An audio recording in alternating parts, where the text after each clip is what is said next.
दोस्तों, परम ज्ञान की दुनिया में आपका स्वागत है। जरा सोचिए, अगर किसी रोज आपकी किस्मत आपके सामने आकर खड़ी हो जाए और कहे, मांग लो, जो चाहे मांग लो, 3 वरदान पूरे होंगे। क्या आप उस पल कुछ मांग पाएंगे या सोच में पड़ जाएंगे? आज की कहानी एक ऐसे ही गरीब व्यक्ति की है जिसे भाग्य ने एक विशाल राज्य का राजा बना दिया। एक एक करके उसके तीनों वरदान पूरे हुए, पर आखिरी वरदान ने सब कुछ बदल दिया। क्या था यह तीसरा वरदान? जब तीसरे वरदान ने उसे ऐसा चकमा दिया जिसे वो जिंदगी भर भूल नहीं पाया। और हां दोस्तों, अगर ऐसी कहानियां आपको पसंद आती हैं तो अभी सब्सक्राइब कर लीजिए स्टोरी मग को, क्योंकि किस्सों का ये खजाना यहीं पर खुलता है।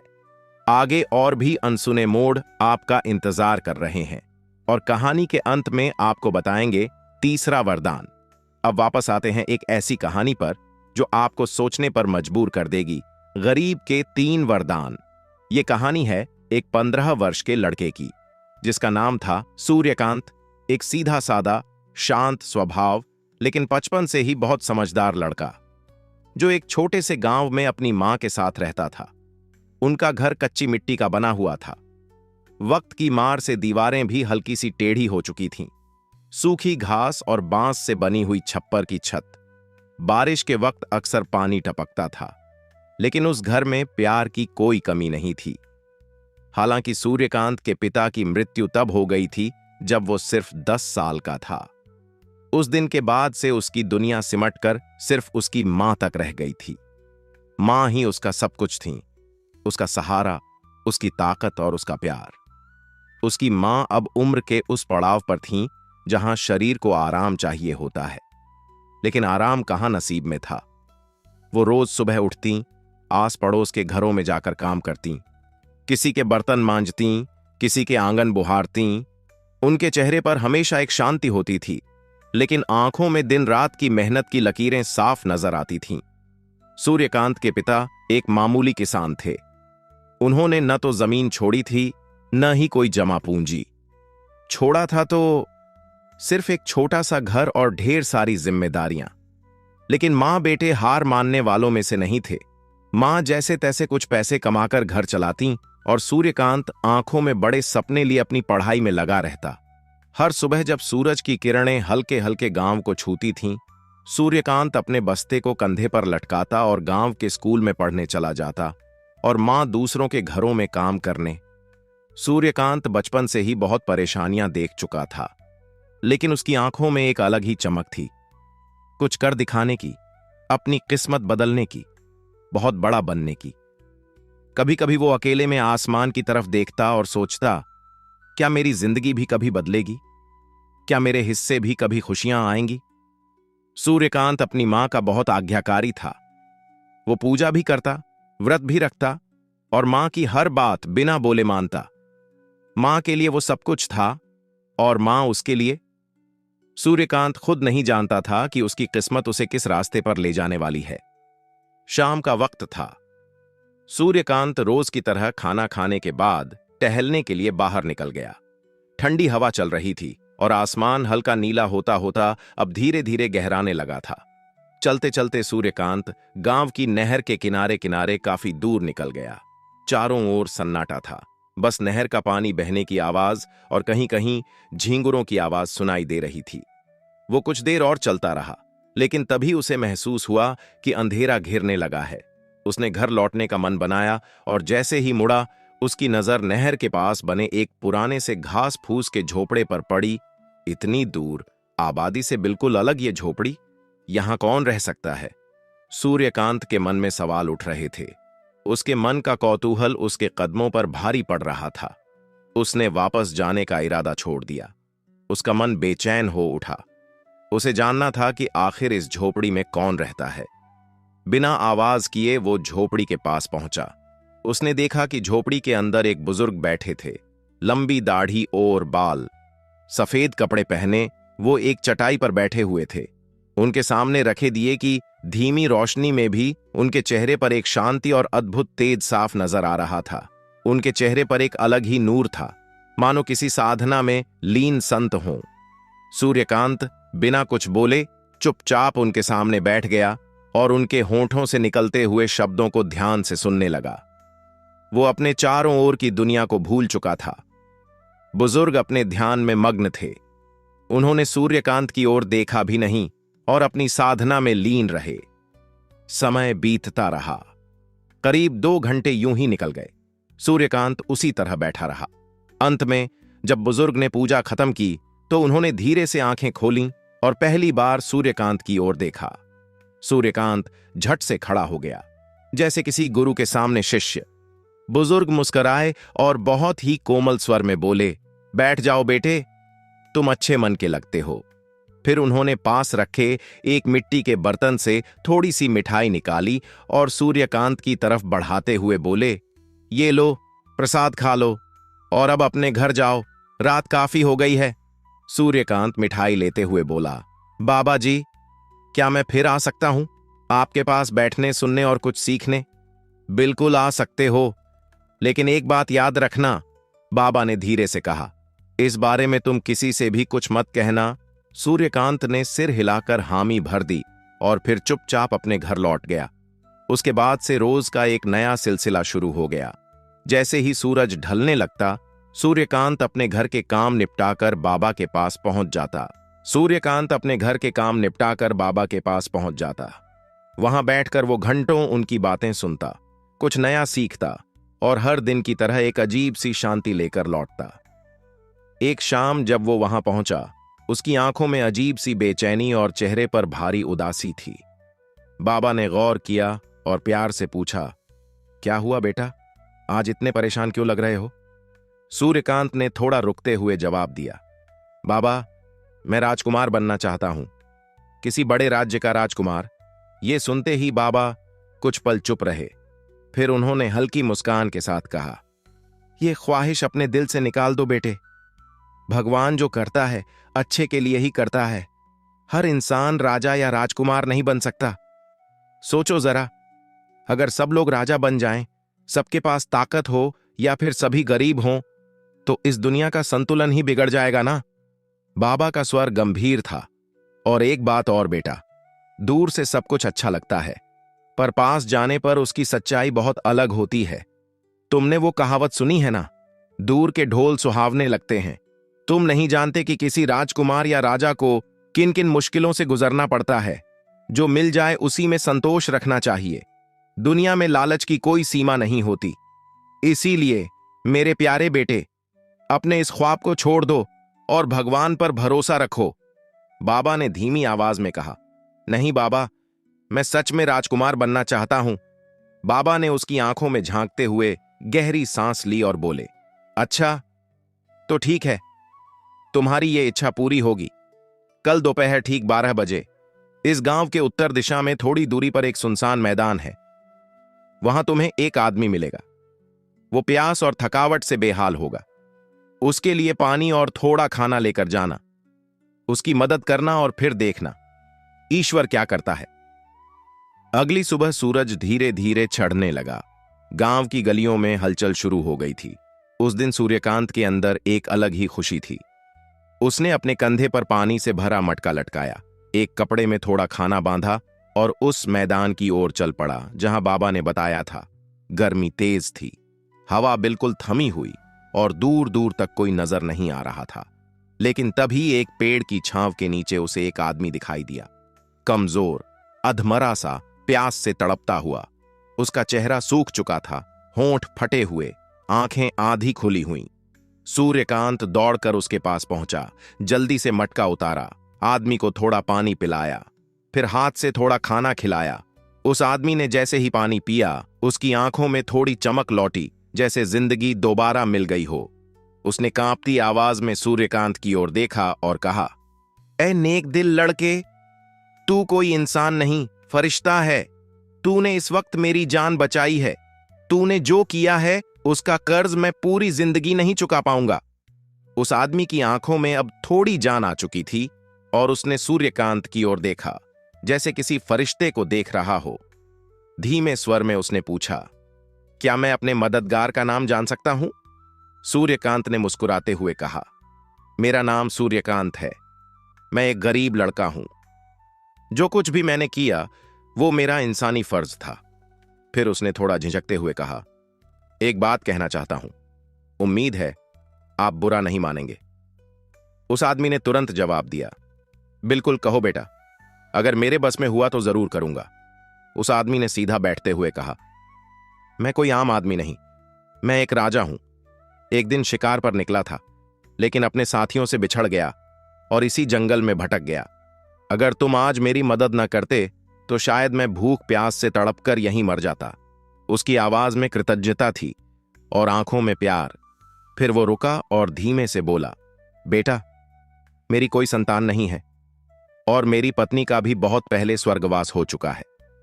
मैं उससे बहुत प्यार करता था और उसी से वादा किया था कि दोबारा विवाह नहीं करूंगा। मैं वादा तोड़ने वालों में से नहीं हूं, लेकिन अब मैं चाहता हूं कि तुम्हें अपना बेटा बना लूं, ताकि मेरे बाद मेरे साम्राज्य को तुम संभाल सको। अब तुम मना मत करना बेटा। सूर्यकांत यह सुनकर हैरान था। उसकी आंखें खुली की खुली रह गईं। उसे बाबा की वो बात याद आई, कल दोपहर एक जगह जाना, किसी की मदद करना और फिर देखना ईश्वर क्या करता है। बाबा की बात सच निकली थी और यूं ही सूर्यकांत, जो कल तक एक गरीब अनाथ लड़का था, आज एक राज्य का राजकुमार बन गया। उसका पहनावा, रहन सहन, उसका नाम, उसकी पहचान, सब कुछ बदल गया था।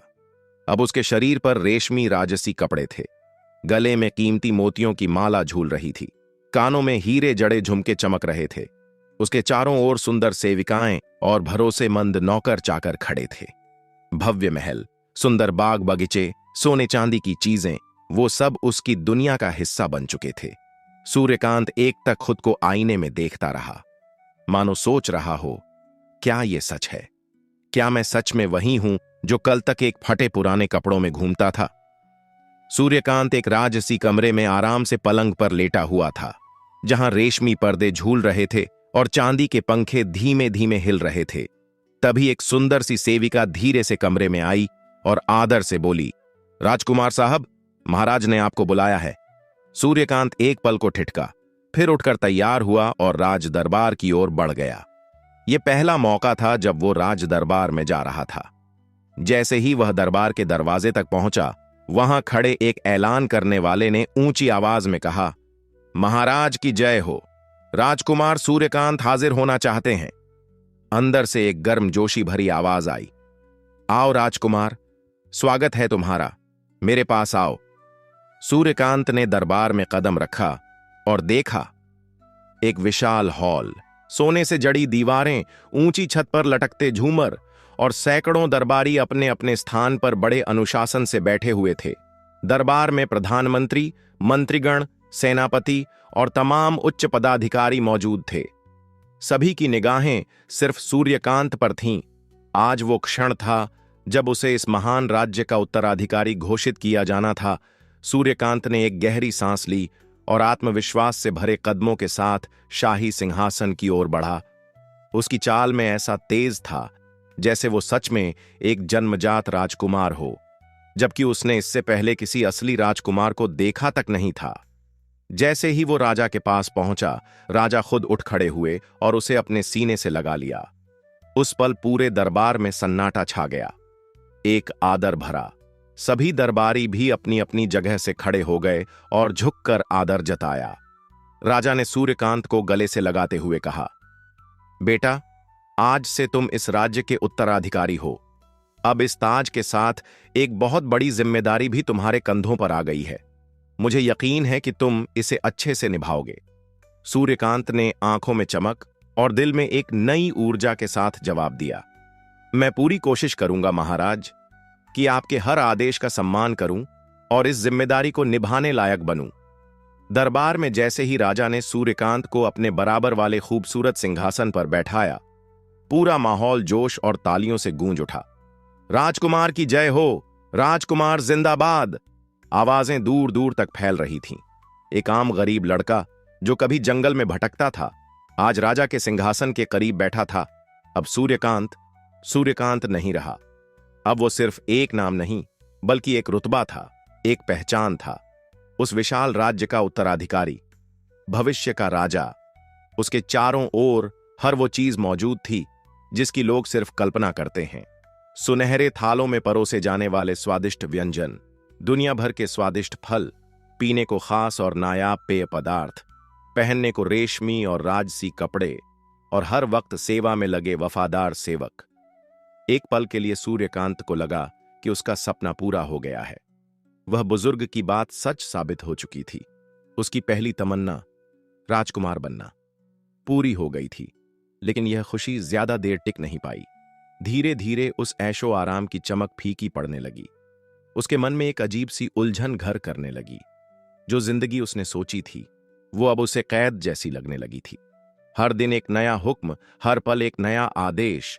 आज आपको इस सभा में जाना है, राजा ने आपको बुलाया है, कल फलां शहर का दौरा करना है, आज दोपहर का भोजन आपको फलां मेहमान के साथ करना है। बस हर दिन आदेश ही आदेश। वो राजकुमार था, लेकिन उसे अपने ही दिन का फैसला करने की आजादी नहीं थी। उसके हर दिन का शेड्यूल पहले से तय होता था। कब उठना है, क्या पहनना है, किससे मिलना है, कहां जाना है, सब कुछ। अगर किसी रात उसका मन होता कि वो चुपचाप महल के बाग में टहल ले, तो भी मुमकिन नहीं था। राजा का उत्तराधिकारी होने का मतलब था जिम्मेदारियों की जंजीरों में बंध जाना। सूर्यकांत का मन बेचैन हो उठा। अंदर कहीं गहराई से एक आवाज आई, ये क्या है, ये सब क्या हो रहा है?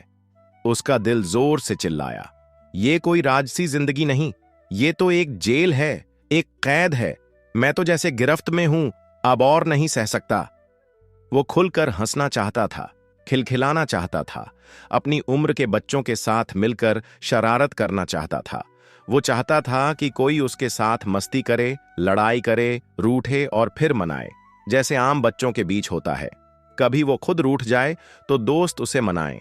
वो चाहता था कि किसी तालाब के किनारे बैठकर मछलियां पकड़े, खुले आसमान के नीचे रंग बिरंगी पतंग उड़ाए, उसकी डोरी से पेंच लड़े और खुशी से चिल्लाए। लेकिन अफसोस, ये सब सपने अब बस उसके ख्यालों में ही थे।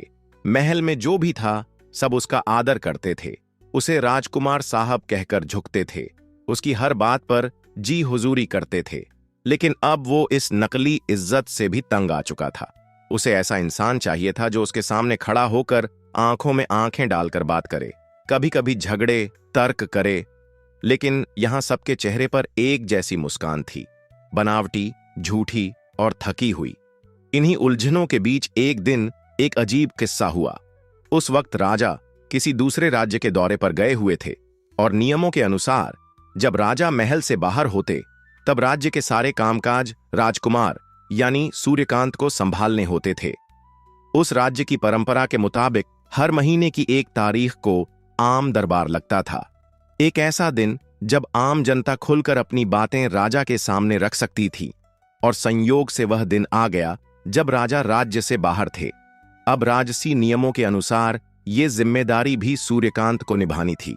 उसे आम लोगों की शिकायतें सुननी थीं और जरूरी फैसले लेने थे।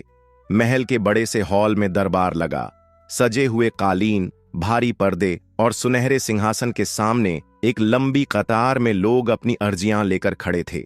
सूर्यकांत अब वहां बैठा था, पहली बार किसी राजा की तरह, और लोग एक एक करके उसकी तरफ आकर अपनी परेशानियां सुना रहे थे। वो सबको ध्यान से सुनता और सोच समझकर फैसला सुनाता जा रहा था।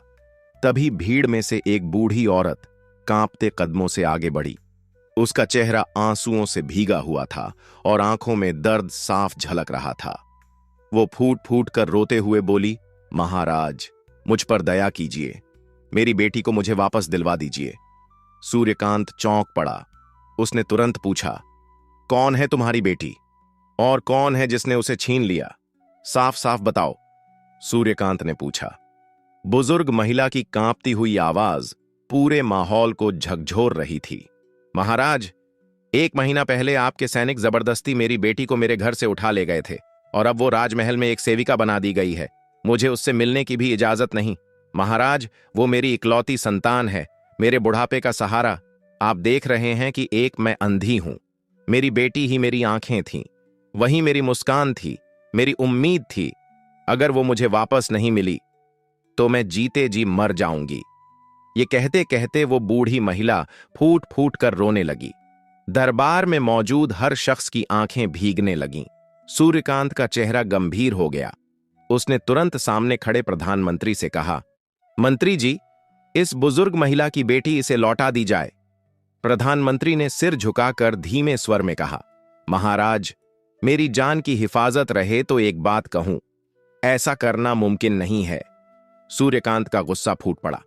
क्यों नहीं मुमकिन? यह तो साफ साफ अन्याय है। प्रधानमंत्री ने हाथ जोड़ते हुए कहा। महाराज, वो लड़की अब राजा साहब की सेविका है और केवल वही उसे वापस कर सकते हैं। ये राजसी नियम है और यह नियम कोई भी नहीं बदल सकता। सूर्यकांत ने गहरी सांस ली और थोड़ी देर सोचकर कहा, अच्छा, जब पिताजी वापस आएंगे तो मैं उनसे कहकर तुम्हारी बेटी तुम्हें दिलवाऊंगा। तुम चिंता मत करो मां। उसके बाद अगला व्यक्ति दरबार में आया। एक गरीब किसान। उसके कपड़े मैले कुचैले थे और चेहरे पर थकान साफ झलक रही थी। कहो किसान, तुम्हें क्या समस्या है? सूर्यकांत ने पूछा। किसान की आंखों में बेबसी थी। उसने हाथ जोड़कर कहा, महाराज, मेरी आधी फसल तो राजसी अफसर जबरन ले गए और चौथाई जमींदार ने जो बची खुची बची थी उसे भी बारिश ने बर्बाद कर दिया। अब मेरे बच्चों के पास खाने को कुछ नहीं है। बस मेरी वो आधी फसल जो खजाने में भेजी गई है, अगर वो मुझे वापस मिल जाए तो मेरे बच्चे भूख से नहीं मरेंगे। सूर्यकांत ने थोड़ी देर उसकी आंखों में देखा, फिर प्रधानमंत्री की तरफ देखकर कहा, इसकी बात सही है, इसे इसकी फसल वापस कर दी जाए। प्रधानमंत्री ने एक बार फिर सिर झुकाया। महाराज, माफ कीजिए, लेकिन यह मुमकिन नहीं है। नियम यह है कि हर किसान से उसकी आधी फसल ली जाएगी। अगर हमने इस किसान को राहत दे दी तो हर किसान यही मांग करेगा और फिर सारा राजसी तंत्र बिखर जाएगा। सूर्यकांत ने गुस्से में आकर कहा, मैं कुछ भी नहीं सुनना चाहता। जो मैंने कहा है वही होगा, बस उसे पूरा करो।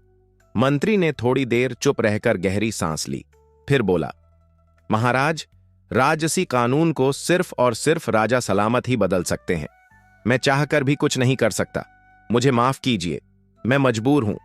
मंत्री ने सिर झुकाकर कहा और सूर्यकांत ने अपने अंदर उमड़ते गुस्से को जैसे निगल लिया।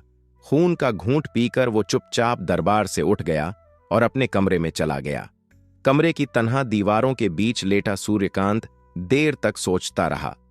उसके मन में कई सवाल घूम रहे थे। वह खुद से बड़बड़ा उठा, ये कोई राजमहल नहीं है, ये तो जुल्म की एक बस्ती है। यहां न्याय नहीं, बस जुल्म चलता है। जालिमों का राज है, जैसे शैतान ही यहां के मालिक हों। जब मेरा खुद पर ही कोई बस नहीं है, जब मैं कुछ भी सही नहीं कर सकता, तो फिर ये सब किस काम का? मैं राजकुमार होकर भी कैद में हूं, एक ऐसे पिंजरे में जो बाहर से सोने का लगता है लेकिन अंदर से सड़ा हुआ है। ये राज दरबार, ये रेशम की जिंदगी, कुछ नहीं चाहिए मुझे।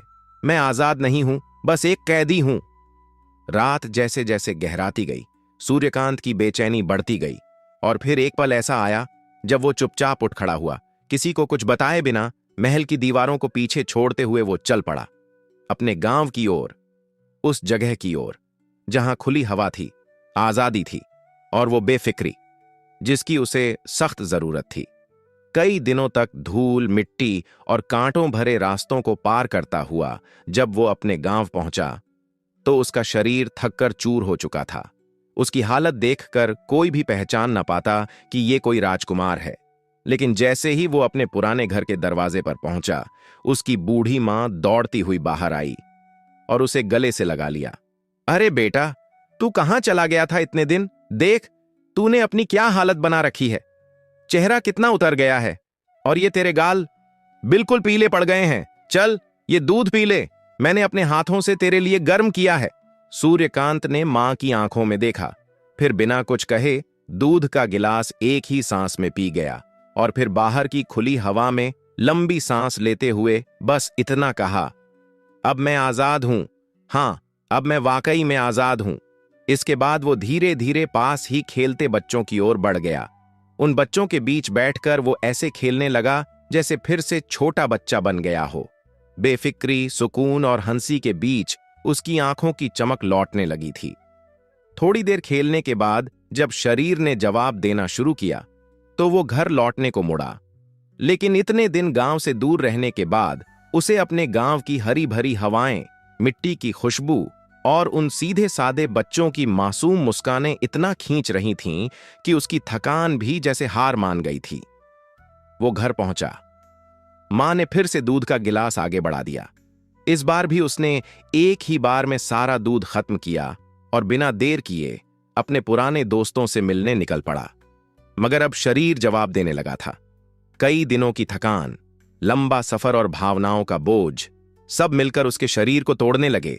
आंखें बोझिल होने लगीं, बदन भारी लगने लगा और फिर कुछ ही देर में वो वापस घर लौट आया। अब दिन काफी चढ़ चुका था। सूरज सिर के ऊपर पहुंचने लगा था और उसकी धूप गर्म और चुभने वाली हो गई थी। गांव के लोग अपने हल और बैल लेकर खेतों की तरफ निकल चुके थे। कोई खेत जोत रहा था तो कोई फसल में पानी लगा रहा था। खेतों में जिंदगी की हलचल लौट आई थी। सूर्यकांत के गांव लौटने की खबर धीरे धीरे पूरे मोहल्ले में फैल चुकी थी। मोहल्ले की औरतें धीरे धीरे उसके घर के बाहर इकट्ठा होने लगी थीं। हर किसी के चेहरे पर सवाल था, हर किसी के मन में एक ही जिज्ञासा, आखिर सूर्यकांत इतने दिन कहां था?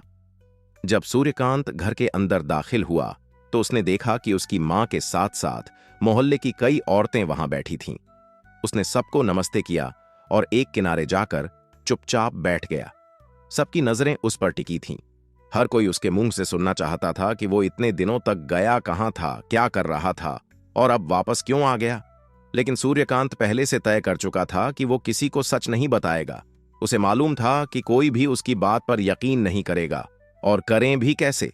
एक गरीब लड़का अचानक से किसी बड़े राज्य का राजकुमार बन जाए, ये तो किसी कहानी जैसा लगता है। इसलिए उसने हर सवाल को मुस्कुराकर टाल दिया और चुपचाप जाकर कोने में पड़ी पुरानी सी खाट पर लेट गया। जैसे ही उसकी पीठ खटिया से लगी, नींद ने उसे जकड़ लिया। कई दिनों की थकान जैसे उसकी रग रग में बैठी थी। आंखें बंद होते ही वो गहरी नींद में चला गया। जब सूर्यकांत की नींद खुली तो पूरा दिन बीत चुका था। सूरज अब धीरे धीरे आम के पेड़ों के पीछे छिपने लगा था।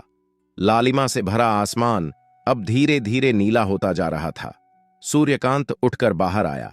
उसने खुद को थोड़ा तरोताजा किया, फिर नहाया, साफ कपड़े पहने और मां के हाथ का खाना खाकर जंगल वाले बाबा से मिलने निकल पड़ा।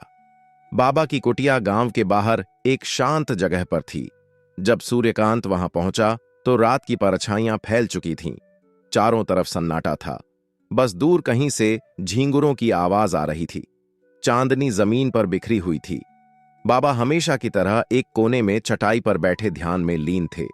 उनका चेहरा तेज और शांत था, जैसे किसी साधक की तपस्या से निकला हुआ प्रकाश हो। कुछ देर बाद बाबा ने आंखें खोलीं और सूर्यकांत की तरफ देखा। सूर्यकांत ने चरण स्पर्श करते हुए आदर से कहा, प्रणाम बाबा। बाबा मुस्कुराए और बोले, कहो बेटे, राजकुमार बनना पसंद नहीं आया? सूर्यकांत हल्की मुस्कान के साथ बोला, बाबा, आपकी दुआओं से मेरी पहली इच्छा तो पूरी हो गई थी। मैं सच में एक राजकुमार बन गया था, लेकिन वहां मेरे हाथ में कुछ भी नहीं था। मैं कुछ भी तय नहीं कर सकता था। हर तरफ बेड़ियां थीं, हर बात पर रोक। राजकुमार होते हुए भी मैं बस एक कठपुतली था।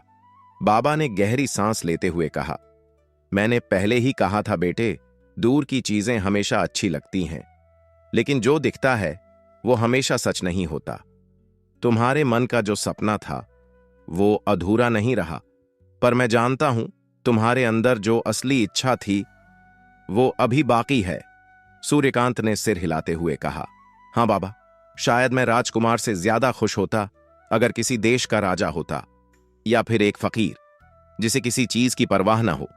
बाबा ने उसकी तरफ देखा और बड़े शांत लहजे में बोले, बेटा, तेरी ये इच्छाएं भी पूरी होंगी। सूर्यकांत ने एक पल के लिए बाबा की तरफ देखा, फिर उसकी आंखों में वही बात गूंजती रही, तेरी ये ख्वाहिशें भी पूरी होंगी। बस यही लाइन बार बार उसके मन में घूमती रही। वो जैसे खुद से पूछने लगा, मतलब मैं वाकई में राजा बनूंगा? मैं वो बनूंगा जो अपने रास्ते खुद चुन सकेगा? क्या मेरे सारे सपने सच में पूरे होंगे? कुछ देर बाबा के पास बैठकर बिना कुछ और पूछे सूर्यकांत वापस घर की तरफ लौट गया। कुछ दिन बीत गए। सूर्यकांत हर रोज बाबा की कुटिया पर जाता रहा। दोनों कुछ वक्त साथ बिताते, लेकिन उस दिन के बाद न सूर्यकांत ने कभी अपनी इच्छाओं का जिक्र किया और न ही बाबा ने फिर उस बारे में कुछ कहा। जैसे दोनों ही समझ चुके थे कि जो होना है वो वक्त आने पर खुद ब खुद होगा। एक दोपहर की बात है, सूर्यकांत अपने घर में चुपचाप खटिया पर लेटा था। बाहर हल्की सी हवा चल रही थी और गांव का माहौल हमेशा की तरह शांत था। तभी दो घोड़े गांव की गली में घुसे। घोड़े सजे हुए थे। उन पर सवार दो सिपाही राजसी पोशाक पहने हुए थे। उनके हाथों में चमकदार तलवारें, ऊंची पगड़ी और रौबदार चेहरा। जैसे ही वो गली में आए, गांव के बच्चे अपनी खेल कूद छोड़कर उनकी तरफ दौड़ पड़े। औरतें दरवाजों पर आ गईं और खेतों में काम कर रहे कुछ किसान भी हल बैल छोड़कर उस तरफ बढ़ चले। पूरे गांव में हलचल सी मच गई थी। सबके मन में एक ही सवाल था, ये सिपाही यहां क्यों आए हैं? दोनों सिपाही लोगों से सूर्यकांत का घर पूछते हुए उसके दरवाजे तक पहुंच गए। एक बच्चा अंदर भागा और बोला, भैया, बाहर दो राज सिपाही आए हैं, शायद तुम्हें ही बुलाने। सूर्यकांत चौंक गया। वो जल्दी से बाहर आया। उसके पीछे उसकी मां भी आ गई। सामने सिपाही घोड़ों से उतर चुके थे। जैसे ही उन्होंने सूर्यकांत को देखा, दोनों ने सीधा खड़े होकर उसे प्रणाम किया। ये देखकर गांव वाले सन्न रह गए। फिर उन दोनों में से एक सिपाही आगे बढ़ा और आदर से बोला, राजकुमार साहब, हमारे राजा साहब वापस महल लौट आए हैं। आपके अचानक गायब हो जाने से वो बहुत चिंतित है। सैकड़ों सिपाही आपको ढूंढ रहे हैं। आज किस्मत से हमें आपका पता चल गया। सूर्यकांत ने शांत लहजे में कहा, आप लोग वापस जाइए। राजा साहब को मेरा प्रणाम कहिए और बताइए कि मैं अपनी मां से मिलने आया हूं। कुछ ही दिनों में वापस महल लौट जाऊंगा। सिपाहियों ने बहुत जोर दिया कि सूर्यकांत उनके साथ अभी ही चले, लेकिन उसकी जिद के सामने उन्हें झुकना पड़ा। बिना बहस किए वो दोबारा घोड़े पर सवार हुए और वापस चले गए। इस पूरे सीन को देखकर गांव के लोग हैरान थे। किसी की आंखों को यकीन नहीं हो रहा था कि अब भी जो देखा और सुना वो सच था। एकदम जैसे किसी कहानी या फिल्म का सीन हो। सूर्यकांत को राजकुमार साहब कहकर पुकारा जाना, उसका इतने सम्मान से स्वागत किया जाना और राजा का उसके लिए परेशान होना, ये सब किसी सपने जैसा लग रहा था। यहां तक कि खुद उसकी मां भी सन्न खड़ी थी। उसका चेहरा जैसे भावनाओं से भर गया था। थोड़ा गर्व, थोड़ा हैरानी, लेकिन यह सपना नहीं था, ये एक सच्चाई थी। अब सूर्यकांत के पास कोई और रास्ता नहीं बचा था। उसने तय किया कि अब सच छुपाने का कोई फायदा नहीं है, इसलिए उसने गांव वालों को अपनी असलियत बता दी। जैसे ही सबको यह बात मालूम हुई कि सूर्यकांत कोई आम लड़का नहीं बल्कि एक राजकुमार है, गांव के लोग हैरानी और गर्व के बीच झूलते रह गए। बच्चे, बूढ़े, जवान, सभी सूर्यकांत को आश्चर्य से देखने लगे। लोग आपस में बातें करने लगे, अरे, जो हमारे साथ बचपन में खेलता था वो तो असली राजकुमार निकला। उधर वो दोनों राजसी सिपाही जिन्हें सूर्यकांत ने वापस भेजा था, पुरस्कार पाने की उम्मीद में रात दिन बिना रुके घोड़ों पर सवार होकर सीधे महल लौट गए। राजा ने जब सुना कि सूर्यकांत ठीक है तो उसे बड़ी राहत मिली। उसने ऊपर वाले को धन्यवाद दिया और दोनों सिपाहियों को अच्छा इनाम देकर विदा किया। लेकिन साथ ही उसने 50 चुने हुए बहादुर सिपाहियों और अपने खास मंत्री को जिम्मेदारी दी कि वो जाएं, सूर्यकांत को समझा बुझाकर महल वापस ले आएं। और कुछ ही दिनों बाद सूर्यकांत फिर से महल लौट आया, उसी शान और शौकत में जैसे एक राजकुमार को रहना चाहिए। अब उसके पास कोई और चारा भी नहीं था। आखिर एक राजा का आदेश कोई कैसे मना कर सकता था, वो भी जब सामने वाला एक गरीब गांव का लड़का हो। लेकिन अब बात सिर्फ मजबूरी की नहीं थी। सूर्यकांत को राजा साहब से दिल से लगाव हो गया था। वो उन्हें अब अपने पिता की तरह मानने लगा था और पिताश्री कहकर बुलाने लगा। कुछ दिन बाद सूर्यकांत ने राजा से कहा, पिताश्री, मेरा मन कर रहा है कि कहीं बाहर घूमने जाऊं। थोड़ी हवा बदलेगी तो मन भी तरोताजा हो जाएगा। राजा ने मुस्कुराते हुए कहा, बिल्कुल बेटा, हमारे पड़ोसी राज्य के लोग और खुद वहां के राजा भी तुम्हें देखने के लिए उत्सुक हैं। मैं अभी उन्हें संदेश भेज देता हूं, वहां जाओ, वो तुम्हारी बहुत खातिरदारी करेंगे। सूर्यकांत ने थोड़ा मुस्कुराते हुए जवाब दिया, नहीं पिताश्री, मैं इस तरह से नहीं जाना चाहता। अगर मैं किसी राज्य के मेहमान बनकर जाऊंगा तो मुझे उनकी मर्जी से चलना पड़ेगा। आप तो जानते ही हैं, सरकारी दौरे का मतलब होता है अपने फैसलों की आजादी खो देना। मैं चाहता हूं कि आप मंत्री जी से बस एक छोटा सा पत्र लिखवा दें, जिसमें बस इतना लिखा हो कि मैं राज्य के एक सम्मानित व्यक्ति का बेटा हूं इससे मेरी पहचान भी छिपी रहेगी और मैं जैसे चाहूं वैसे घूम सकूंगा। राजा ने सिर हिलाया और कहा, जैसी तुम्हारी इच्छा बेटा। और इस तरह सूर्यकांत अपने दो करीबी दोस्तों को लेकर पड़ोसी राज्य की ओर रवाना हो गया। वहां का इलाका भी बहुत खूबसूरत था। चारों तरफ हरे भरे खेत, बड़े बड़े पेड़, पानी की भरपूर व्यवस्था और हरियाली की चादर जैसे पूरे शहर पर बिछी हुई हो। सूर्यकांत ने अपने दोस्तों के साथ शहर की एक आरामदायक धर्मशाला में ठिकाना बनाया। अगली सुबह वे तीनों शहर घूमने निकले। रंग बिरंगी दुकानों, शानदार इमारतों और रौनक से भरे बाजारों को देखते हुए वे आगे बढ़ते गए। तभी एक जगह उनका ध्यान गया। फुटपाथ के किनारे दो आदमी बेहद कमजोर और थके हुए हालत में लेटे थे। उनके चेहरे पीले पड़ चुके थे, होंठ सूख चुके थे और आंखों में गहरी थकान थी। उनके आसपास 15-20 लोग खड़े होकर उन्हें देख रहे थे। सूर्यकांत ने पास खड़े एक आदमी से पूछा, भाई साहब, ये लोग ऐसे क्यों पड़े हैं? उस आदमी ने उदासी से बताया, भाई, इन दोनों ने पिछले 4 दिन से कुछ नहीं खाया है। ये लोग इस राज्य के राजा के अत्याचार और नाइंसाफी से परेशान होकर भूख हड़ताल पर बैठ गए हैं। अब देखो ना, कितनी खराब हालत हो चुकी है इनकी। सूर्यकांत का दिल भर आया जब उसने देखा कि वो दोनों गरीब इंसान जो अपनी बात कहने के लिए भूख हड़ताल पर बैठे थे, 4 दिन से एक दाना तक नहीं खाया था। उनके चेहरों पर कमजोरी और थकावट साफ झलक रही थी। आंखें बुझी हुई, होंठ सूखे और शरीर एकदम लाचार। पर राजा की तरफ से कोई सुनवाई नहीं हो रही थी, जैसे इनकी जिंदगी की कोई कीमत ही नहीं थी। सूर्यकांत को बहुत दुख हुआ। वह चुपचाप उन दोनों के पास जाकर जमीन पर बैठ गया, बस थोड़ी देर उनके साथ समय बिताने, थोड़ी हमदर्दी जताने के लिए। लेकिन तभी कुछ अजीब हलचल हुई। अचानक वहां खड़े लोग घबराकर इधर उधर भागने लगे। सूर्यकांत को कुछ समझ नहीं आया कि ये सब क्या हो रहा है। तभी उसकी नजर सामने से आती एक बग्घी पर पड़ी। बग्घी से 15-20 सिपाही कूदे।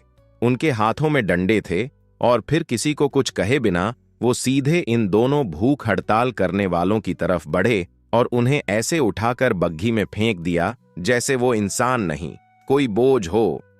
पर यह सब यहीं नहीं रुका। सूर्यकांत और उसके दोनों दोस्तों को भी पकड़ लिया गया।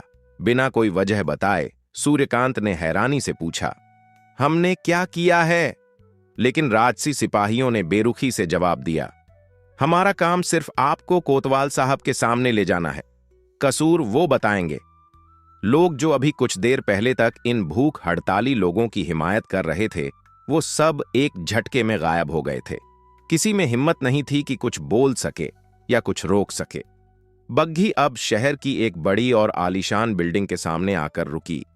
वहां से इन सबको जबरदस्ती नीचे उतारा गया और हथकड़ियों में जकड़कर अंदर ले जाया गया। दरवाजे पर रुककर सिपाहियों ने उन्हें वहीं खड़ा रखा और सिर्फ हवलदार अंदर गया। कुछ मिनट बाद वह बाहर आया और इशारा किया, सबको अंदर ले चलो। हवालात की सलाखों तक पहुंचते ही हवलदार ने उन्हें अंदर धकेल दिया और दरवाजा बंद कर दिया। सूर्यकांत और उसके दोस्त अब एक अजनबी शहर की अजनबी जेल में बंद थे, बिना किसी जुर्म के। थोड़ी देर बाद हवलदार दोबारा आया और भूख हड़ताल पर बैठे दोनों लोगों को एक हकीम के पास ले गया। शायद उनकी तबीयत बहुत बिगड़ गई थी, पर सूर्यकांत और उसके दोनों साथी अभी भी उसी हवालात में बंद थे। सूर्यकांत चुपचाप बैठा सोच रहा था, ये क्या आफत आ गई है। हम तो बस एक दूसरे राज्य में आए थे घूमने के लिए, और यहां हमें बिना वजह सलाखों के पीछे डाल दिया गया। ऐसा लग रहा था जैसे यह कोई ऐसा राज्य है जहां कानून नहीं बल्कि डंडा चलता है, जहां कोई किसी की नहीं सुनता, जहां सच्चाई और इंसानियत की कोई कीमत नहीं। सूर्यकांत ने दिल ही दिल में सोचा, ये कैसी अंधेर नगरी है जहां हर कोई बस खुद से मतलब रखता है। यहां तो लगता है इंसान होना ही सबसे बड़ा गुनाह है। इस तरह सूर्यकांत और उसके दोनों साथी उस अंधेरे और सीलन भरे हवालात में ही रात ढलने तक बंद रहे। जैसे जैसे सूरज पश्चिम की ओर झुक रहा था, दीवार पर बनी छोटी सी जाली से आती लालिमा और भी डरावनी लगने लगी थी। शाम होते ही एक सिपाही आकर बोला, चलो, कोतवाल साहब के सामने पेशी का वक्त हो गया है। सबको हथकड़ी लगाए हुए बाहर निकाला गया और दरबार नुमा एक कमरे में ले जाया गया, जहां कोतवाल साहब भारी मूंछों और चैड़े माथे के साथ अपने सिंहासन जैसे ऊंचे आसन पर बैठे थे। कोतवाल ने उन्हें देखकर अपनी कड़क आवाज में कहा, कहो, कौन हो तुम लोग? कहां से आए हो और क्यों भड़काते हो लोगों को राजा के खिलाफ? सच सच बता दो, वरना हमारे पास दूसरा तरीका भी है सच उगलवाने का। किससे मिलता है तुम्हें इन सब कामों का इनाम? सूर्यकांत ने नम्र स्वर में कहा, हुजूर, मेरा मतलब है, श्रीमान, हम तो खुद समझ ही नहीं पाए कि हमें पकड़ा क्यों गया। मैं तो कल ही इस राज्य में घूमने फिरने आया हूं और वो दोनों बेचारे भूख से बेहाल लोग, उनकी तकलीफ देखकर बस उनके पास बैठ गया था। कोतवाल ने व्यंग्य से हंसते हुए कहा, बड़े सीधे बनते हो तुम, लगता है बहुत पढ़े लिखे हो। अच्छा चलो, कुछ पहचान है तो दिखाओ। सूर्यकांत ने अपने वस्त्र की तह से एक मोहर लगी चिट्ठी निकाली और कहा, यह हमारे राज्य का शाही परिचय पत्र है।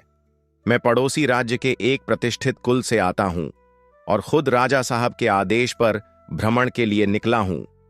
जैसे ही कोतवाल की नजर उस पत्र पर पड़ी और उस पर लगी मोहर को पहचाना, उसका चेहरा अचानक गंभीर से विनम्र हो गया। वह एकदम उठ खड़ा हुआ और बोला, माफ कीजिएगा, मुझे यह झांत न था कि आप इतने बड़े कुल से हैं। मेरी भूल हुई, कृपया क्षमा करें। आइए, मैं आपको स्वयं अपने राजकुमार के पास लेकर चलता हूं। थोड़ी ही देर में सूर्यकांत और उसके मित्र, जो अब सम्मान पूर्वक रिहा कर दिए गए थे, कोतवाल के साथ राजमहल पहुंचे। महल के प्रांगण में सुंदर बगीचा, ऊंचे पत्थरों के स्तंभ और सजावटी दिए जल रहे थे। महल के भीतर एक सुंदर कक्ष में युवा राजकुमार अर्जुन बैठा था। गौर वर्ण, चमकती आंखें और मुस्कुराहट में आत्मीयता। वह सूर्यकांत से उम्र में लगभग बराबर था। राजकुमार ने पत्र पढ़ा और प्रसन्न होकर कहा, स्वागत है मित्र, आप हमारे विशेष मेहमान रहेंगे। अगले कुछ दिन जैसे उड़ते चले गए। सूर्यकांत और राजकुमार की मित्रता इतनी गहरी हो गई कि दोनों हर वक्त एक दूसरे के साथ ही रहते। महल में खेल, शिकार की सैर, बागों में घूमना और रात्रि भोज, सब कुछ साथ साथ। राजकुमार अब किसी क्षण भी सूर्यकांत से दूर नहीं रह पाता था। एक दिन रात को चांदनी के नीचे महल की छत पर बैठे हुए राजकुमार ने गंभीर स्वर में कहा, मित्र, मैं तुमसे एक बात कहना चाहता हूं, लेकिन पहले वादा करो कि तुम मना नहीं करोगे।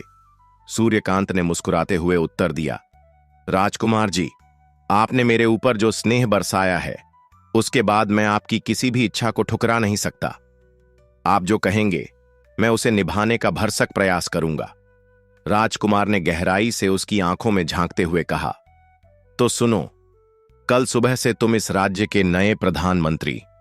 सूर्यकांत हक्का बक्का रह गया। बोला, पर मेरा तो अनुभव भी नहीं है, उम्र भी कम है और मैं इस राज्य का निवासी भी नहीं हूं। और फिर मेरे राजा साहब को यह बात मंजूर होगी या नहीं, इस पर भी मुझे शंका है। राजकुमार ने मुस्कुराते हुए सूर्यकांत के कंधे पर हाथ रखते हुए कहा, इन बातों की फिक्र मत करो मेरे प्यारे दोस्त, मैंने पहले ही सब कुछ तय कर लिया है। खुद पिताजी यानी हमारे राजा साहब को भी इस फैसले के लिए मना लिया है। सूर्यकांत, जो पहले ही वादा कर चुका था, अब पीछे हटने का कोई बहाना नहीं बना सकता था और इस तरह अगले ही दिन पूरे राजमहल में यह घोषणा कर दी गई कि सूर्यकांत अब राज्य का नया प्रधानमंत्री होगा। राजमहल के बड़े से आंगन में राज के अधिकारी, सिपाही और आम लोग इकट्ठा हुए। जैसे ही सूर्यकांत ने अपने ओहदे की शपथ ली, सब तरफ नगाड़े बजने लगे। सूरज की चमकती रोशनी में उसके सिर पर जड़ी हुई राजसी पगड़ी और कंधे पर पड़ा सुनहरा दुपट्टा उसे वाकई किसी शूरवीर जैसे दिखा रहा था। अपना पद संभालते ही सूर्यकांत ने सबसे पहले राज के हालात को समझने की कोशिश की। उसने हर विभाग पर नजर डाली और जल्द ही उसे समझ में आ गया कि सबसे ज्यादा परेशानी शहर के लोगों को कोतवाल के जुल्मों से हो रही थी। सच्चाई जानकर उसने कोतवाल को बुलवाया और सख्त लहजे में कहा, तुम्हारे कामकाज की शिकायतें हर गली से उठ रही हैं। अगर तुम चाहते हो कि इस पद पर टिके रहो तो अपने तौर तरीके बदलो, प्रजा से अच्छा व्यवहार करो, वरना सजा के लिए तैयार रहना। कोतवाल उस वक्त तो चुपचाप सिर झुकाकर चला गया, लेकिन उसके मन में आग सुलगने लगी। वह सोचने लगा, मुझे ही इस ओहदे पर बैठना था और ये लड़का मेरी जगह प्रधानमंत्री बन गया। उसका मन जलन और ईर्ष्या से भर गया। खासकर जब सूर्यकांत ने उसे डांटा तो वह अंदर ही अंदर खून का घूंट पीकर रह गया हो। उस रात कोतवाल अपने कमरे में देर तक बैठा रहा, सोचता रहा, और फिर उसकी आंखों में एक खतरनाक चमक उभरी। अब समय आ गया है उसे हटाने का। वह मन ही मन एक चाल सोच चुका था और होठों पर एक धीमी सी मुस्कान तैर गई। 8 दिन बीत चुके थे। जिस दिन सूर्यकांत को प्रधानमंत्री का पद मिला था वो दिन मंगलवार था और प्राचीन परंपराओं के अनुसार नया प्रधानमंत्री 7वें दिन यानी अगले मंगलवार को एक भव्य दावत का आयोजन करता था। इस दावत का सबसे अहम हिस्सा होता था राजा साहब को अपने हाथों से एक खास किस्म का पेय पदार्थ पेश करना, जिसे शरबत कहा जाता था। यह एक राजसी परंपरा थी जिसे पूरे राजमहल में बड़ी श्रद्धा और गरिमा के साथ निभाया जाता था। राजा उस विशेष शरबत को पीते और फिर सब लोग नए प्रधानमंत्री को बधाई देते, उसे उपहार देते और फिर दावत शुरू होती। सूर्यकांत ने भी इसी परंपरा के अनुसार तैयारी की। उसने राज्य के सबसे बारीक और कीमती सोने के घड़े में विशेष शरबत भरवाया जो खास जड़ी बूटियों और गुलाब की खुशबू से तैयार किया गया था। फिर एक सुंदर नक्काशीदार सोने के गिलास में वह पेय पदार्थ यानी शरबत डाला गया और सूर्यकांत खुद उसे लेकर आदरपूर्वक राजा के पास पहुंचा। सारे दरबारी उस क्षण को देख रहे थे। राजसी संगीत धीमे सुरों में बज रहा था और हवा में गुलाब और चंदन की मिली-जुली सुगंध फैली हुई थी। सूर्यकांत ने झुककर वह गिलास राजा के सामने रखा और विनम्रता से कहा, महाराज, यह आपके सम्मान में। लेकिन तभी कुछ ऐसा हुआ जिसकी किसी ने कल्पना भी नहीं की थी। राजा साहब ने गिलास को देखा, फिर उसे उठाया, लेकिन उसे पीने के बजाय बिना कुछ कहे वापस मेज पर रख दिया। पूरे दरबार में सन्नाटा छा गया। फिर राजा ने कठोर स्वर में कहा, मुझे अपने गुप्तचरों से खबर मिली है कि तुम मेरे खिलाफ एक खतरनाक साजिश रच रहे हो। राजा ने गुस्से से देखते हुए अपने एक नौकर को इशारा किया। नौकर बिना देर किए सफेद रंग की एक सुंदर बिल्ली लेकर दरबार में आ गया। वहां बैठे सभी लोग सन्न थे। वहां का युवराज हैरानी से कभी राजा को देखता तो कभी सूर्यकांत को, जिसके चेहरे का रंग एकदम उड़ चुका था और आंखें डर और हैरानी से फैल गई थीं। फिर वह राजा को देखता जो अपने ऊंचे सिंहासन पर बैठे थे। चेहरा सख्त और आंखों में गुस्सा साफ झलक रहा था और एक कोना था जहां कोतवाल खड़ा था, होठों पर अजीब सी मुस्कान लिए, मानो उसने अपनी चाल चल दी हो। राजा के इशारे पर उस बिल्ली को सूर्यकांत के हाथों से पेश किया गया उसी गिलास का शरबत पिलाया गया जो उसने खुद राजा के लिए तैयार किया था। सबकी नजरें उसी बिल्ली पर टिक गईं। बिल्ली ने जैसे ही शरबत पिया, उसकी आंखें पलटने लगीं। वो तड़पी, 2-3 बार उलटी पलटी खाई और फिर एक झटके में उसकी जान चली गई। पूरे दरबार में सन्नाटा छा गया।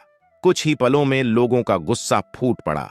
वे उठकर सूर्यकांत की तरफ बढ़े, आंखों में आग ली, जैसे अब उसे वहीं खत्म कर देंगे।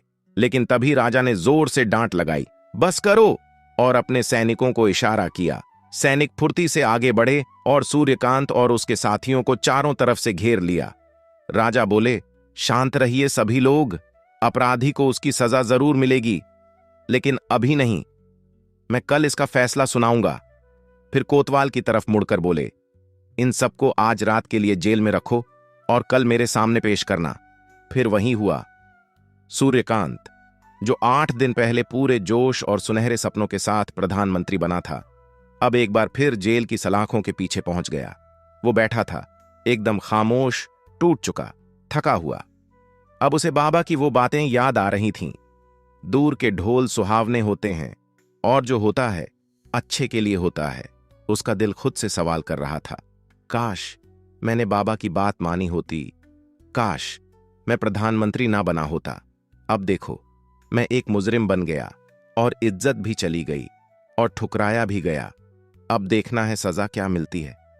रात धीरे धीरे बीतने लगी और सूर्यकांत इन सब बातों के बारे में सोचता रहा। उसे नींद नहीं आ रही थी। आधी रात बीत चुकी थी। जेल की दीवारों पर सन्नाटा पसरा था। तभी हल्की सी आहट हुई। दरवाजा धीरे से खुला। कोई दबे पांव अंदर आया। सूर्यकांत ने गौर से देखा। वो कोई और नहीं, राजकुमार था। राजकुमार को देखते ही सूर्यकांत की आंखों से आंसू निकल पड़े। उसे किसी अपने का आना राहत जैसा लगा। राजकुमार अर्जुन ने झुककर उसका कंधा थामा और कहा, मुझे सब कुछ पता चल चुका है। ये कोतवाल की चाल थी, लेकिन पिताश्री को यकीन नहीं होगा। हालात बहुत खराब हो गए हैं। वक्त हमारे पास कम है। मैंने बहुत मुश्किल से इंतजाम किया है। तुम्हें अभी और इसी वक्त यहां से निकलना होगा। सूर्यकांत ने आश्चर्य से उसकी तरफ देखा। अर्जुन ने धीरे से कहा, सब कुछ प्लान कर लिया गया है। शहर की सीमा पर जो पहरेदार हैं, उन्हें समझा दिया गया है। 3 घोड़े और कुछ जरूरी सामान बाहर तैयार हैं। तुम चुपचाप निकल जाओ। आज रात ही इस मुल्क को छोड़ दो, बाकी मैं संभाल लूंगा। सूर्यकांत ने राजकुमार को गले लगा लिया। दोनों की आंखों से आंसू टपक रहे थे, जैसे कोई अपना बहुत पीछे छूट रहा हो। सूर्यकांत ने कहा, धन्यवाद मित्र, दोस्ती निभाने के लिए। और बिना एक शब्द और कहे वो अपने साथियों के साथ जेल से निकल गया। पूरी रात धूल उड़ाते, घोड़े भगाते ये लोग सफर करते रहे, और जब सुबह की पहली रोशनी आसमान पर फैली, तब ये सब अपने देश के सरहद पर पहुंचे। थके हुए, शरीर धूल मिट्टी से सना हुआ, आंखों में नींद और दिल में डर। राजमहल पहुंचते ही सूर्यकांत के पिता उसे इस हाल में देखकर बेचैन हो उठे। उन्होंने उसे अपने सीने से लगा लिया और कहा, मैंने पहले ही मना किया था, लेकिन तुम ना माने। खैर, भगवान का शुक्र है कि तुम सही सलामत लौट आए। जाओ, आराम करो। सूर्यकांत की दूसरी इच्छा भी अब पूरी हो चुकी थी। जब उसकी थकान दूर हुई तो उसने राजा को पूरा हाल सुनाया, तो राजा की आंखों में खुशी झलक रही थी। उसने सूर्यकांत को गले लगाकर कहा, शाबाश बेटे, तूने खुद को साबित कर दिया। इसके बाद सूर्यकांत एक बार फिर राज दरबार में लौट आया, और पहले जैसी सारी जिम्मेदारियां फिर से उसके कंधों पर आ गईं। अब उसका ज्यादातर समय पढ़ाई लिखाई और युद्ध कौशल कला में ही बीतता था। राज दरबार ने उसके लिए कई विद्वानों को लगाया गया, जो उसे तलवारबाजी, घुड़सवारी और युद्ध की तमाम कलाएं सिखा रहे थे। धीरे धीरे सूर्यकांत ने हालात के अनुसार खुद को ढाल लिया था। उसे अपनी मां की बहुत याद आती थी, और उसने उन्हें महल में बुलाने की कोशिश भी की, लेकिन उसकी मां ने साफ मना कर दिया। उन्होंने कहा, बेटा, मैं अपनी मिट्टी नहीं छोड़ सकती। तुझ पर मेरा आशीर्वाद हमेशा तुम्हारे साथ है, लेकिन मुझे यहीं रहने दे। बस कभी कभी मिलने आ जाया करना। सूर्यकांत ने मां को मनाने की बहुत कोशिश की, लेकिन मां नहीं मानी। जब भी उसे थोड़ा फुर्सत मिलती, वो खुली हवा में घूमने निकल जाता, कभी हरे भरे बागों में तो कभी सुनसान मैदानों में। अब उसे शिकार का भी शौक लग गया था। तलवारबाजी, भाला चलाना और युद्ध कौशल के साथ साथ अब वो एक शानदार शिकारी भी बन चुका था। और ये वही सूर्यकांत था जो एक वक्त में एक गरीब किसान का बेटा, जिसकी झोपड़ी में छत से पानी टपकता था और जिसकी मां की आंखों में बेटे के सपनों का उजाला था। अब वो एक बड़े राज्य का उत्तराधिकारी था, राजा का दत्तक बेटा, जिसके चारों तरफ चमचों की भीड़ लगी रहती। हर कोई उसे खुश करने में लगा रहता। कोई चुटकुले सुनाता, कोई नाच गाने का इंतजाम करता, कोई नए खेल दिखाता। हर रोज नया मजा, हर पल नया आराम। सूर्यकांत अब धीरे धीरे सब कुछ भूलता जा रहा था। अपनी पुरानी जिंदगी, अपनी मां की झुर्रीदार हथेलियां और उस बाबा की बातें जो उसे जंगल में मिले थे। वो बाबा जिनका चेहरा रोशनी से चमकता था और जिनकी आंखों में अनुभव की गहराई थी। उन्होंने कहा था, बेटा, सब्र करना सीखो। जो ऊपर वाला देता है उसी में खुश रहो। लालच की कोई हद नहीं होती। दौलत और ताकत कुछ समय की चीजें हैं। लेकिन अब सूर्यकांत के पास सोचने का वक्त ही नहीं था। उसके दोस्त, उसके ठहाके, उसका राजसी जीवन, सबने उसकी पुरानी यादों को धुंधला कर दिया था। अब वो एक राजकुमार था, एक शिकारी था, और राजा बनने का सपना उसकी आंखों में फिर से तैरने लगा था। एक दिन की बात है, सूर्यकांत अपने कुछ खास दोस्तों के साथ शिकार पर निकला। आज उन्होंने हिरण का शिकार करने योजना बनाई। वो सब जहां शिकार खेलने गए थे वह हिरणों के लिए मशहूर थी। कहा जाता था कि वहां से कोई शिकारी खाली हाथ नहीं लौटता। लेकिन आज जाने क्या बात थी। सुबह से दोपहर हो गई, पर एक भी हिरण नजर नहीं आया। लोगों ने शिकार के लिए हांका भी लगाया, यानी आसपास शोर मचाकर जानवरों को बाहर लाने की कोशिश की, लेकिन कोई फायदा नहीं हुआ। गर्मी से सबका बुरा हाल था। चेहरों पर पसीने की धारें थीं और धूप सर पर तमतमा रही थी। तभी सूर्यकांत की नजर दूर एक तालाब के किनारे पड़ी। एक खूबसूरत हिरण बिना किसी भय के पानी पी रहा था। उसका बदन पतला, आंखें बड़ी और मासूम, जैसे किसी कहानी की परी हो। सूर्यकांत और उसका एक दोस्त धीरे धीरे दबे पांव उसकी तरफ बढ़ने लगे। जब वो ठीक निशाने के दायरे में आ गया, दोनों ने कमान पर रखकर तीर से निशाना साधा। लेकिन ठीक उसी वक्त न जाने कहां से एक देहाती व्यक्ति जो हांका करने वालों में था, उस हिरण के करीब पहुंच गया। हिरण घबरा गया और बिजली की तेजी से जंगल में भाग निकला। सूर्यकांत गुस्से से तिलमिला उठा। उसने चीख कर कहा, कहां से टपक पड़ा तू? अंधा है क्या? उसका दोस्त भी झल्ला उठा और बोला, हिरण तो भाग गया, अब तू ही सही। और बिना कुछ सोचे समझे उसने उस गरीब व्यक्ति पर तीर चला दिया। वो तीर किसी गोली की तरह सीधे उस गरीब व्यक्ति के सीने में जा लगा। वो वहीं ढेर हो गया। एक झटके में उसकी सांसें थम गईं। ये तुमने क्या कर दिया? ये तो बहुत बुरा हुआ। एक साथी की बात पर सूर्यकांत ने बिना कोई अफसोस जताए कहा, अरे छोड़ो भी, ये गरीब तो पैदा ही मरने के लिए होते हैं। उसके लहजे में घमंड साफ झलक रहा था, जैसे कुछ हुआ ही नहीं। उसी पल वह गरीब व्यक्ति मानो अपनी आखिरी सांसों में भी कुछ कह रहा हो, जैसे वो बोल रहा हो, मैं भी खूबसूरत था और मेरी जिंदगी भी। कितने जानवराएं को पाला पोसा था। मेरे बच्चाएं और मेरी प्यारी पत्नी ने भी मेरे साथ सपने देखे थे, पर तुमने कुछ सोचा ही नहीं। तुम ऊंचे घरानों के लोग, तुम्हारे लिए हम जैसे लोगों की जान की कोई कीमत ही नहीं। उसका खून धीरे धीरे जमीन में समाता रहा, लेकिन उसकी चीखें सुनने वाला वहां कोई नहीं था। सूर्यकांत और उसके दोस्त वहां से जा चुके थे। रास्ते में सूर्यकांत का एक दोस्त बोला, अरे रहने दो यार, ऐसी चीजें तो होती ही रहती हैं। तुम बेकार की बातें सोचकर अपना मूड क्यों खराब कर रहे हो? दूसरे दोस्त ने रास्ते की तरफ इशारा करते हुए कहा, देखो कितनी बढ़िया जगह है, सुना है यहां बहुत बढ़िया शिकार मिलता है, अगली बार यहीं आएंगे। और इस तरह हंसी मजाक करते हुए वो सब शहर की ओर लौट गए। लेकिन जब ये लोग शहर पहुंचे तो माहौल कुछ बदला बदला था। आम दिनों के मुकाबले शहर में अजीब सी उदासी फैली हुई थी। बाजार बंद थे, गलियां सूनी थीं और हर जगह जैसे एक सन्नाटा पसरा हुआ था। मंदिरों में लोग प्रार्थना कर रहे थे। सूर्यकांत हैरान था, आखिर ये सब क्यों हो रहा है? वो ये सब सोचते हुए सीधा महल की तरफ बढ़ा। महल पहुंचते ही एक सेवक हाथ जोड़कर उसके सामने आया। हुजूर, अच्छा हुआ आप आ गए। सूर्यकांत ने झुंझलाकर कहा, साफ बोलो, आखिर बात क्या है?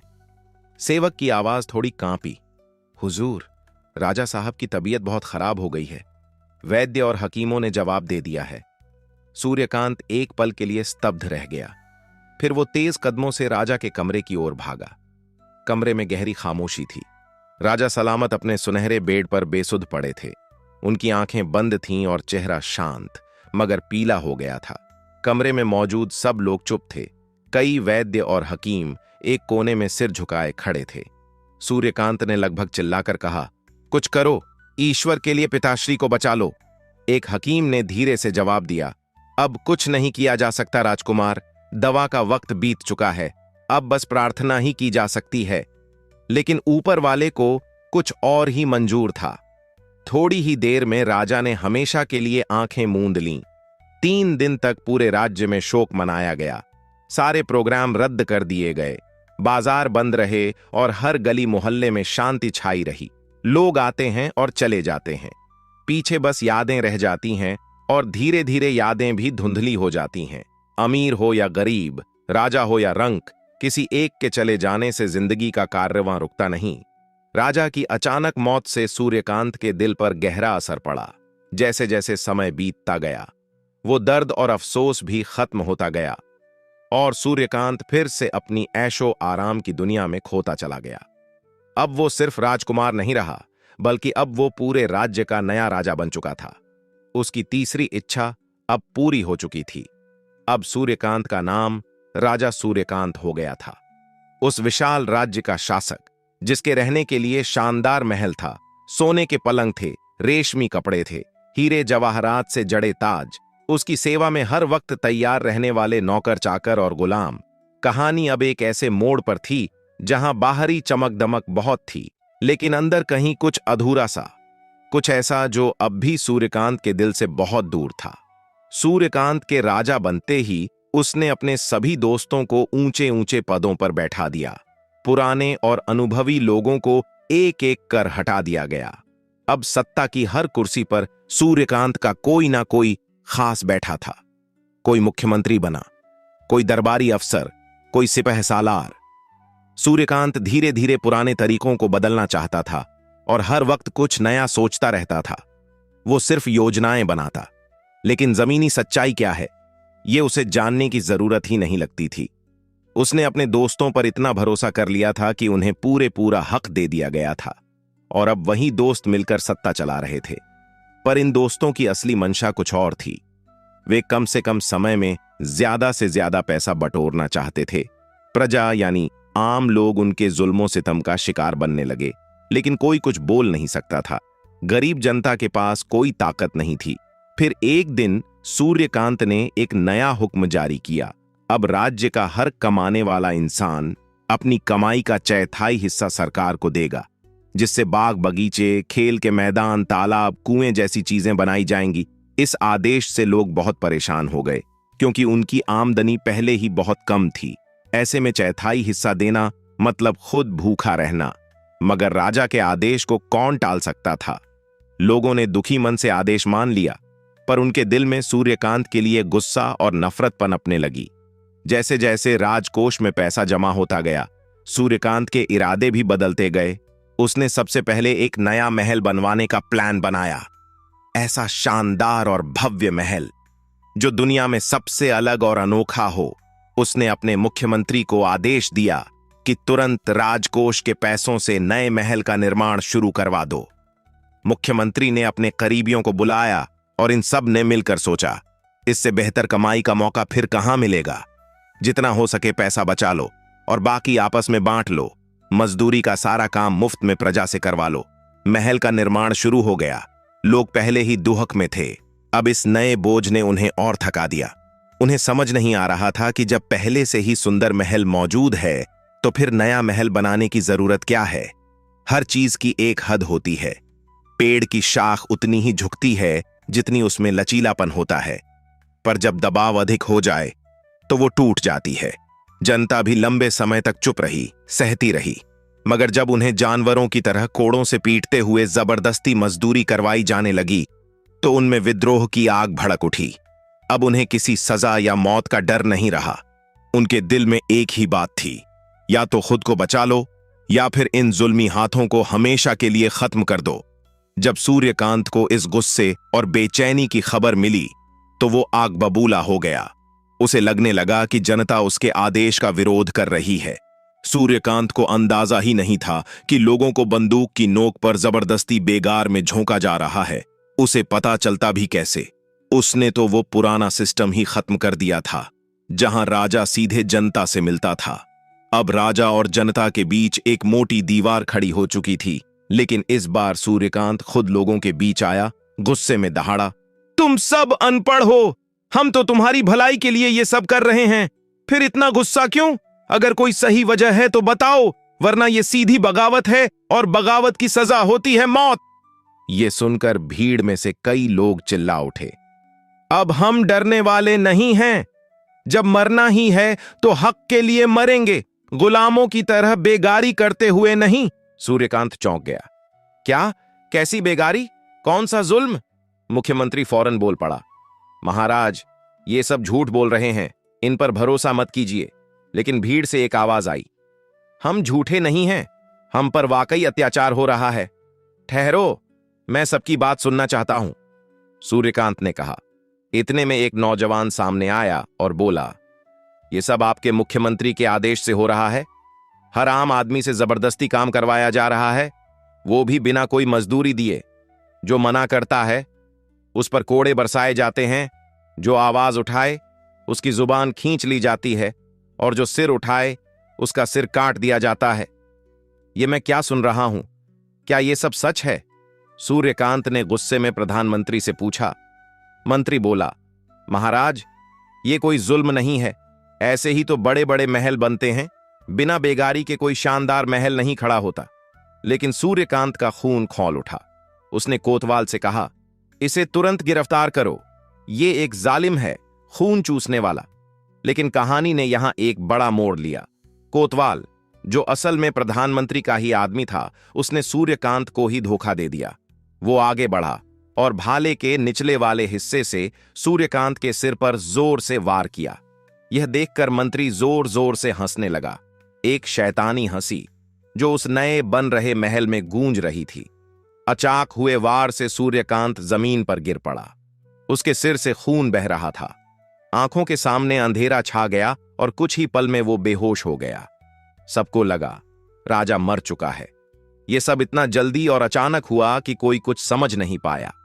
लेकिन जब जनता ने अपने राजा को जमीन पर गिरते देखा तो जैसे उनकी आंखों में आग लग गई। लोगों ने प्रधानमंत्री, कोतवाल और उनके सभी साथियों पर हमला बोल दिया। किसी को डर नहीं था, न गोलियों का न तलवारों का। उन्होंने राजसी फौज तक की परवाह नहीं की। हजारों लोग तीर और भाले का निशाना बने, लेकिन फिर भी भीड़ ने प्रधानमंत्री और कोतवाल को मार डाला। राजा का महल, प्रधानमंत्री की हवेली और सारी बड़ी इमारतें, सब पर प्रजा का कब्जा हो गया।